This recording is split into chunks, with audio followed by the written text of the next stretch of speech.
he's here. All right, is your office in favor of increasing the cost of the national flood insurance to bring it in line with the increase in claims in recent years? He needs the mic.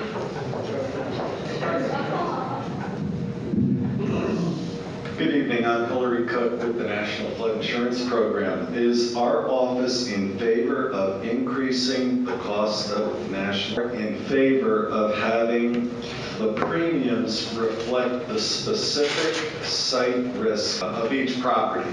So in the course of doing that, where our properties rated, people are going to find that their premiums are going to increase. That's the short answer. I can talk about... You're not actually answering the question. The question is, who makes the claim? Oh, I didn't read it that way either, sorry. And they're so they did increase it from Katrina, but they're asking you to raise it higher than the 250 and 100. They want 350 and 200 or 500 and 400 or whatever. I read that completely. I did too, sorry. But great question. Were you the author of that?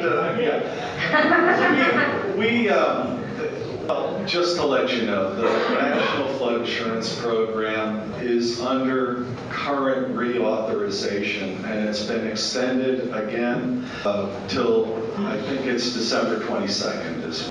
That is one of the topics of conversation. Maximum amount of coverage for a residential dwelling from 250 to somethings, and along with the 100,000 for contents. It is very much a topic of conversation. We are a product of Congress. We get all our marching orders. When I say that it takes an act of Congress, that I literally mean it takes an act of Congress. The next question is flood insurance available directly from NFIP, so we're not subject to carrier sub-rules? So I think people have been very frustrated in this process. I myself can say that my neighbor across the street got the full policy value and I got less than two-fifths of what she got. Yeah. And her house and my house are similarly situated, and we had the same level of water. Right. And you, over the carrying your adjustment estimates, and one is getting $1.75 per square foot for something, and someone's getting $2 per square foot for something. Our answer to that is that contractors will charge different prices, and what we want you to do is to become whole at the end of, or to provide as much NFIP benefits as to restore, whether it's sheetrock, trim, carpeting, we want you to become whole. So if in the course of building, we know that the cost of materials and the cost of labor has gone up significantly from mid-August to the end of December. We know those costs have increased, and there's an opportunity for you by submitting a supplemental claim to get those capture those additional costs so that you can be indemnified to the full extent of the policy. Did that answer the question? I think the answer to the question is no. It's a very simple, it's no. There's no way to avoid your carrier. That's really not your carrier, that's your problem. It's your adjusting company. And so Pilot is one of the adjusting companies, and there's another one that I can't think of off the top of my head because my nightmare is Pilot. Well, let me just put that into context. Harvey we had over 90,000 paid over 1.5 billion in just advances, knowing that were a lot of people that needed to be sooner rather than later. They needed an infusion. They needed an immediate infusion, and we have made an emphasis in getting advance. We paid over $7 billion in claims. We're 81% complete. But when I say 81% complete, we also expect people to make supplemental claims for additional payment Okay, and then they're asking, is it true if property owners receive 20% more if they hire a general contractor instead of doing it themselves? Is that true? Property owners receive 20% more? Yeah, the short answer to that is yes. Let me explain what that 20% is all about. 10% is overhead and profit, and the other is, one's overhead and the other profit. Okay, 10% overhead, the other 10% is profit. If you don't have a general contractor, then we're not going to allocate 10% to profit. But we should be providing an allocation for overhead because you still have those additional costs. Those should be reflected in the estimate. So usually that's around 8%. Any other questions for NFIP first? Specifically to what you said earlier in relation to the NFIP and dealing with the different subject to different carriers, I can't find anywhere where there's a standard, this is how much you're paying for sheetrock, this is how much you're paying for paint, this is how much you're paying for different things. And when I talk to my adjuster, I hear one thing. When I talk to my neighbors and I look at their estimates, I'm seeing something totally different than what my adjuster is paying me per sheetrock or per paint. So is there a standard on this? Is it FEMA saying, okay, for sheetrock we're giving $1.75 or whatever that number is, and where can I find that number? Right. No, we're expecting that different prices were charged by different contractors. What we want is you to have sheetrock hung. That's what we want to pay you for. Whether that takes per foot or whether that takes $275. You know, there is a range of, I'd like to know about that kind of situation. That you're not. Could you clarify with I'm using Pilot too, Jennifer. In regards to, they said they had a lot of trouble uploading the data for the collaboration content to the new administrator, which is, I think, Torn Technology. Yeah. And the question I have, two questions. Why would you change midstream with this catastrophic storm? And then second of all, why are you having issues, or Pilot having issues uploading data so you don't get your hundreds of thousands of people? I am going to go outside my pay grade on this one, but I will. This change. Yeah, no, so we just recently, a week ago, we're talking about NFIP Direct is what so we went from one vendor to another about a week ago. There's no good time to do this, but this we have put off as far as we could from one vendor to another. This was supposed, and then Irma.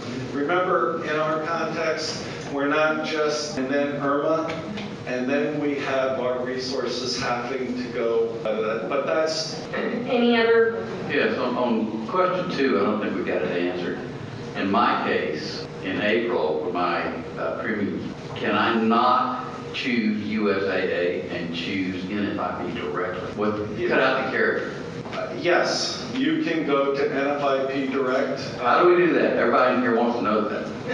Everybody wants to know. That's not going to help you. They still assign the adjuster arbitrarily. I mean, I have the same adjuster. It'd be easier to intimidate those adjusters then. So, I don't think so. So really, let's, you know, what we're talking about is dissatisfaction. Adjuster, the representative who came to adjust your claim, inform you about what the process and procedure is for your flood claim. That's really what this is all about. Was it Charlie Walden? You know, I said we had 90,000. My stock in trade takes a long time where you're advancing, where you feel like you're advancing. You know, not just for us. What guidelines does NFIP? There's, in a perfect world, everyone would be. Well, there's guidelines for sure. We have. Yeah, I don't know how to answer that other than, yeah, we have guidelines and everyone who goes out is follows a process and procedure, and is also giving you advice about how to proceed and what your responsibilities are as well as an insured, and also providing you with what your expectations should be from the NFIP. So just to follow on to that, in case you don't know, you have an adjuster through Pilot, Catastrophe Services, or the other people. And then you have an inside adjuster. Those people are employed by National Flood Services, which is an arm of the government. And your inside adjuster is the person that should be helping facilitate fixing whatever problems you have. If you don't have the right person assigned to you to help do that, they do have supervisors. And their supervisors want to help get you paid. So their job really is to facilitate the payment and move you along. And if you've got dissatisfaction, you can express it to National Flood Services, which may or may not help you. And then you can also address it with Pilot Catastrophe Services directly. The more people that complain about Charlie, the better off we are. But the other thing you can do is turn in your contractor bid to National Flood Services, and they will push it back down to, I'm going to keep using Pilot, and they will rework your claim. So even if you have not technically hired this contractor, but you want to pay a contractor to do a bid for you, they can do that. And I do have somebody that does Xactimate claims, which is not why I'm here to plug him, but he's been really great. He's with Prime One Consulting, and his name is Jason Adams. And he was able to at least facilitate a conversation between my original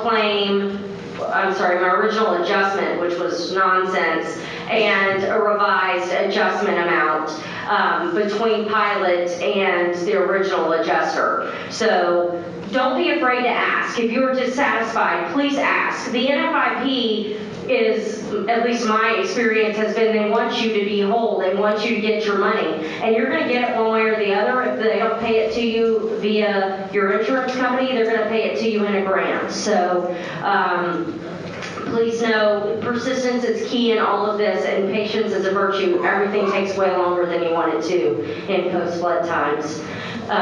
Yes, because we need to get to SBA, and we've not talked to them at all. Jennifer? No, that's not what it said. What it said is the current rule states, well, it may have said that, but let me clarify. So what the rule is that right now an SBA loan is considered compensation. I'm going to keep using easy numbers. If your house was valued at $800,000 prior to the storm, and it's now valued at $400,000, and you got your full policy value because you live across the street from me and not in my house, you got $250,000, and therefore your net loss is still $150,000. You would be eligible for a $150,000 grant. But today, at this very moment, if you took an SBA loan for $100,000, it would reduce your grant eligibility down to $50,000. Culberson's objective, and I've spoken at length with him, and he understands it, and he gets it, and he's changed his approach, which is you can take the SBA loan and you can take the grant, and they're not going to call it double dipping. Because a grant is a loan, it's not a grant. I mean, an SBA loan is a loan, it's not a grant, you have to pay it back. So that shouldn't be considered compensation from FEMA. Not from a community development block grant. At this very moment, the law states that it will reduce your eligibility. But the objective and what is built into the bill, which I have not seen, is to remove that from your compensation or your reduction in your losses. Because a loan does not reduce your losses. A loan is a loan. It is an obligation. No, now our standpoint is go ahead and take it if you need it, because it should not reduce your grant eligibility. Do not shoot me later, and don't take the grant at 3.5%, or the loan at 3.5%, make sure they give you 1.75%. All you have to do is ask. They're just saying, okay, have 1.75%. I don't know why. Yes. May I go back Yes. just for a minute? Sure. And now I won't patiently wait anymore. What I don't understand is how I was graciously given $10,000 and my neighbor, I was dried out first using my car insurance for my flooded cars that got pulled away. If you another $10,000 and now I'm on that this with all this running around. It's called the Harvey diet. And what I don't understand is that why am I fighting so hard for what I've paid into? And I lie awake at night thinking, am I going to be able to pay my contractor? I'm not lying awake worrying about my children because they're getting fed lunch for the rest of the year. There's so much that's being done for us. I want to be able to pay my contractor. We're almost at the end, still waiting for content. I'm going to be living in a house without any furniture. I will do whatever I have to do, but I'm living upstairs because I can't afford rent and a mortgage. Can't afford my very best. Understand how I'm begging for $3 for carpet. We're offered one coat of paint, no primer. That we're fighting for every penny to restore our homes.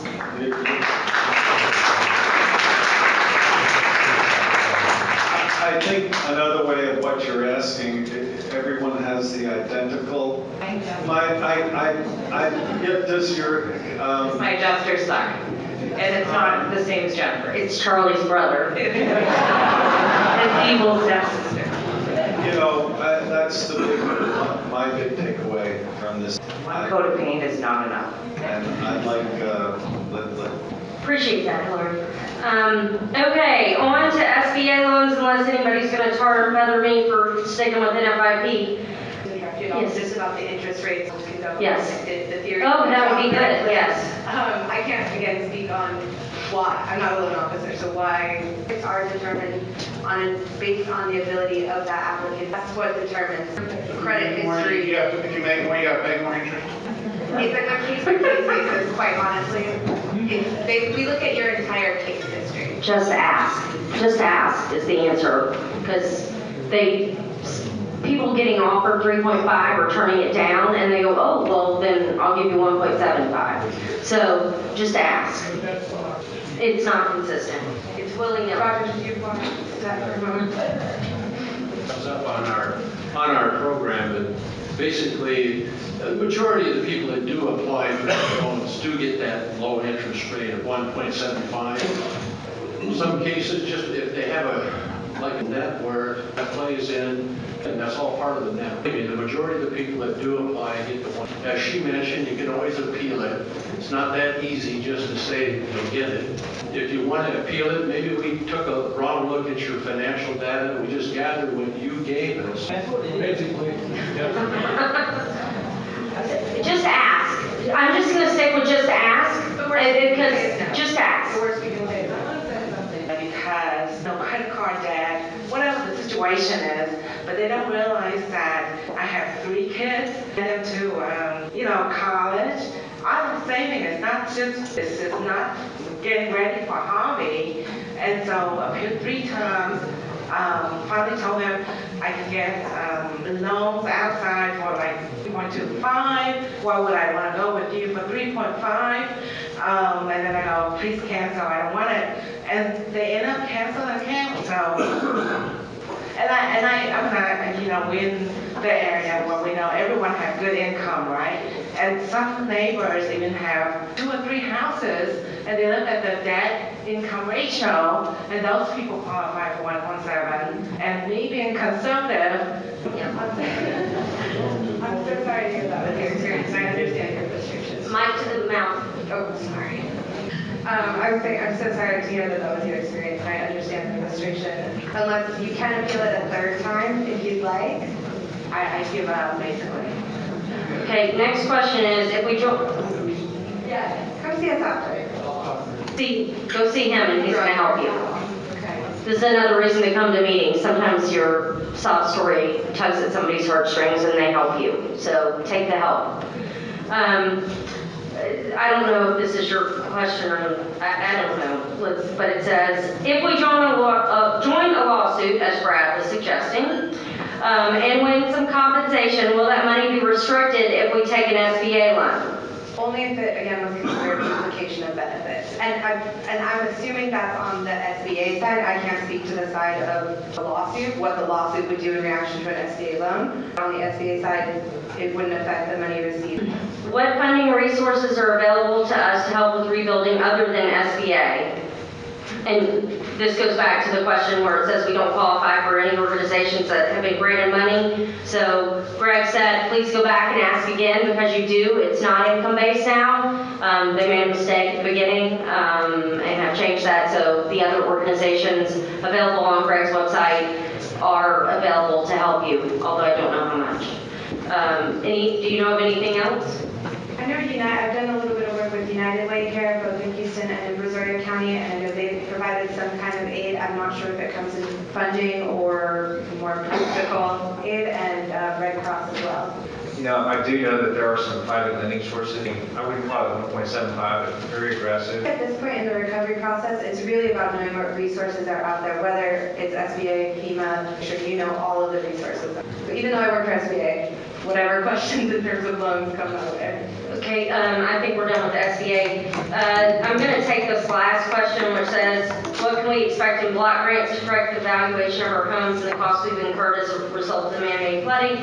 And I'm just going to tell you, in Katrina, the amount available was $150,000, and you can get that. I did get that full $150,000, which is way more information than my husband would like me to tell you.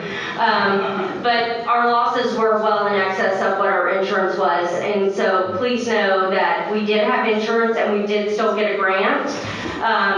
Obviously, they want to take care of the people that didn't have any insurance too, so please apply, and I'll be here to help walk you through that as soon as we figure out how to do it. The last question for the esteemed people up here was,